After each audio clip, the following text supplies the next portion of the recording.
Crônicas do Amanhecer, por Feijão, Centro Espírita Allan Kardec. Balneário Gaivota, 16 de janeiro de 2018. 18 homens deram o primeiro passo para restringir aborto até em caso de estupro no Brasil. O direito à vida é desde a concepção. Quero deixar bem claro: vida, sim; aborto, não.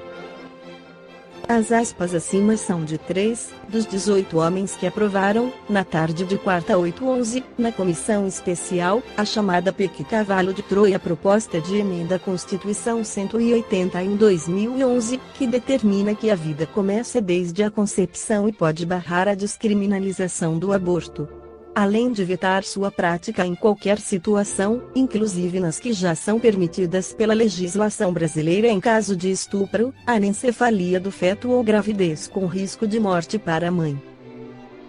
Hoje, de um lado, estavam os votos de 18 deputados: Antônio Jacome, Podemos, RN, Diego Garcia, PHS-PR, Eros Biondini, PROS, MG, Evandro Gussi, PVSP, Flavinho, PSD, SP, PSC, SP, PSDSP, João Campos, PRD, GO, Joaquim Passarinho, PSD, PA, Jorge Tadeu Mudalendem, SP, Leonardo Quintão, PMD, DMG, Marcos Soares, DEM, RJ, Pastor Eurico, PHSP, Paulo Freire, PRSP, Alan Rick DENAC, Givado Carimbão, PHSAL, Mauro Pereira, PMD, DRS, Sóstenes Cavalcante, DEM, RJ. Do outro, apenas o voto da única mulher presente, a deputada Erika Cocai, PTF.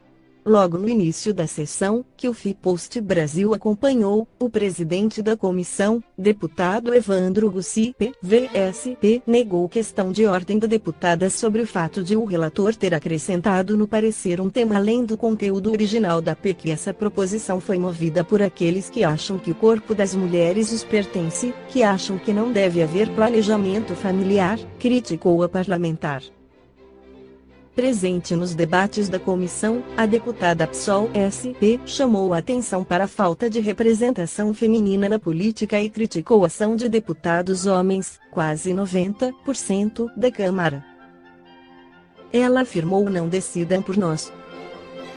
Não façam por nós. Não legislem por nós. Isso é anticivilizatório. Isso é antidemocrático. Isso é atrasado. Favorável à medida, o deputado Pastor Eurico, PHSP, chegou a dizer que há uma matança de fetos, uma destruição em massa de inocentes no Brasil. Parlamentares a favor da PEC falaram em defesa da vida e negaram restrição de direitos das mulheres. A sessão começou por volta de 12h15 e foi interrompida às 15h30 devido ao início da ordem do dia no plenário. A oposição usou diversas manobras regimentais durante a reunião à tarde a fim de adiar novamente a votação. Em um intervalo rápido do plenário, o colegiado voltou a se reunir às 17h30. Segundo a apuração do FIPost Brasil, não houve tempo hábil para Glauber Braga, ambos do PSOL, chegarem em tempo na votação após o intervalo. Ao final, a deputada pediu para que seu voto fosse incluído na ata da comissão, mas recebeu como resposta que a política não socorre os que cochilam. E a decisão ficou na mão de 18 homens que, ao final, bradavam, orgulhosos, a sua vitória: vida, sim; aborto, não. Vida, sim; aborto, não. Vida, sim; aborto, não.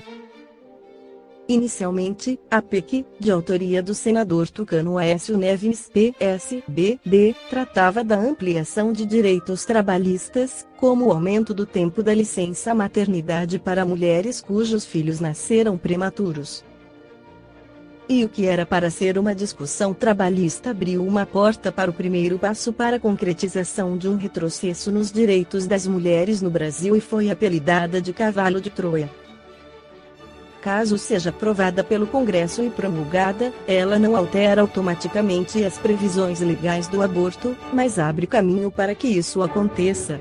É uma estratégia sorrateira porque não diz abertamente que é uma restrição ao aborto, afirma a advogada e pesquisadora do ANIS Instituto de Bioética, Sinara Guneri em entrevista ao UFPost Brasil. De acordo com a especialista, se a emenda à Constituição for aprovada, ela irá criar uma insegurança jurídica, o que pode levar a um questionamento no STF, Supremo Tribunal Federal e eventualmente a um retrocesso para o aborto legal. Seria um respaldo para mais violações de direitos das mulheres, afirma.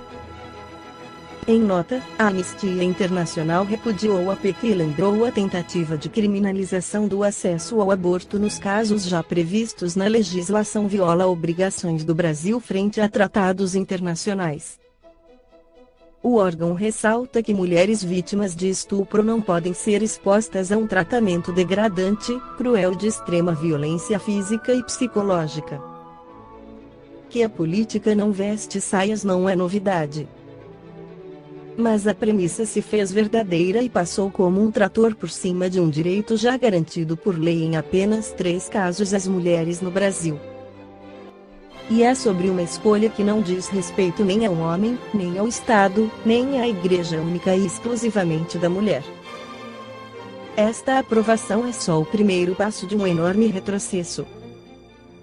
Caso o projeto avance no Congresso, o Brasil pode fazer parte dos únicos 5 países do mundo que proíbem a interrupção da gravidez em qualquer caso: El Salvador, Malta, República Dominicana, Nicarágua e Vaticano. Até pouco tempo, o Chile também integrava essa lista, mas, recentemente, despenalizou o aborto em 3 situações: risco de vida para a gestante, inviabilidade fetal e estupro. Segundo um relatório do UNFPA United Nations Population Fund, de 2013, dentre os 5, apenas Nicarágua e República Dominicana tiveram leis que autorizavam o aborto e, depois, voltaram atrás. O Brasil pode ser um deles. Esta tentativa dos deputados de cercear qualquer discussão sobre aborto no Brasil, ignora os números e dados que comprovam uma questão alarmante: 1 em cada 5 mulheres até 40 anos já fez, pelo menos, um aborto no Brasil, segundo estimativa da Pesquisa Nacional do Aborto. Muitas precisam recorrer ao abortamento ilegal. Estima-se que 1 milhão de procedimentos, em geral inseguros, são realizados por ano no Brasil, de acordo com dados da Organização Mundial de Saúde (OMS). A cada 2 dias uma mulher morre por complicações decorrentes do aborto ilegal no país.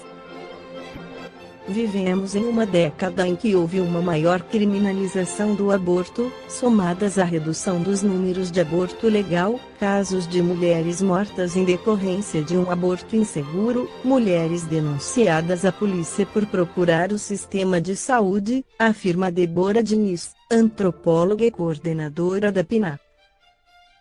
Em artigo publicado na Folha Espírita em abril de 2006, a doutora Cristiane Ribeiro Assis MSP é ginecologista e obstetra, com especialização em medicina fetal, e esclarece que não existe fórmula fixa para a reencarnação.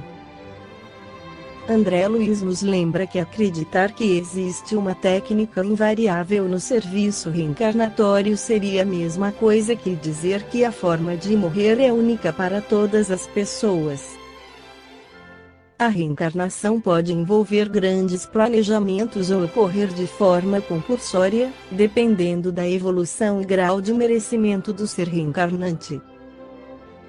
Entre a Terra e o Céu, o ministro Clarencio explica a André Luiz que milhares de renascimentos na Terra ocorrem de maneira automática, bastando para isso o magnetismo dos pais, aliado ao forte desejo do espírito reencarnante. Mas em que momento ocorre essa ligação? Em A Alma da Matéria, Dra Marlene Nobre ressalta que as orientações dos espíritos superiores não deixam dúvidas de que a união da alma com o corpo ocorre no instante da concepção. Isso demonstra a importância desse momento no processo reencarnatório. A partir daí, ao longo de toda a gestação, o feto estará sujeito a influências físicas, mentais e espirituais provenientes de sua mãe e do meio ambiente. Em Missionários da Luz, André Luiz nos fornece um relato detalhado sobre os mecanismos envolvidos na reencarnação de Segismundo. Destacaremos aqui as informações referentes à fecundação. Em 1943, ano em que o livro foi psicografado, André Luiz nos explicava que o perispírito do reencarnante atua sobre o óvulo, dirigindo na seleção do espermatozoide, de modo a escolher o mais útil à programação reencarnatório.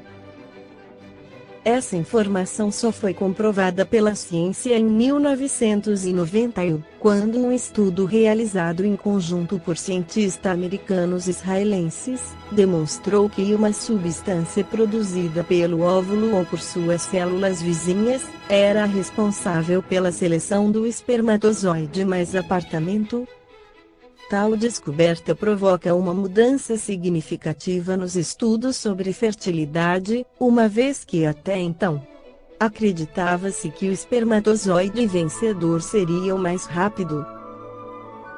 Assim, passamos a entender um pouco melhor por que em alguns casos de anomalias cromossômicas, entre milhões de espermatozoides, aquele que fecunda o óvulo é anormal.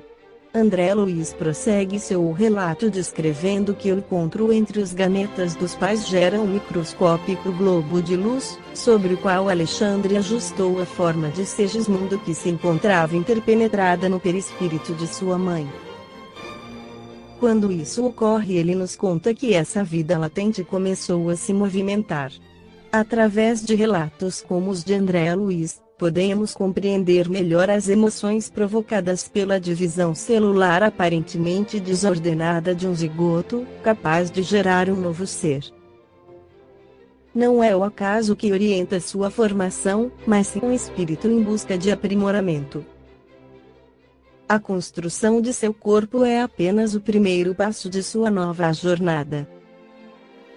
Então concluímos que os deputados estão corretos ao afirmar que a vida começa na concepção, conforme esclarece a doutrina espírita. Esta foi a crônica do amanhecer de 16 de janeiro, por Feijão.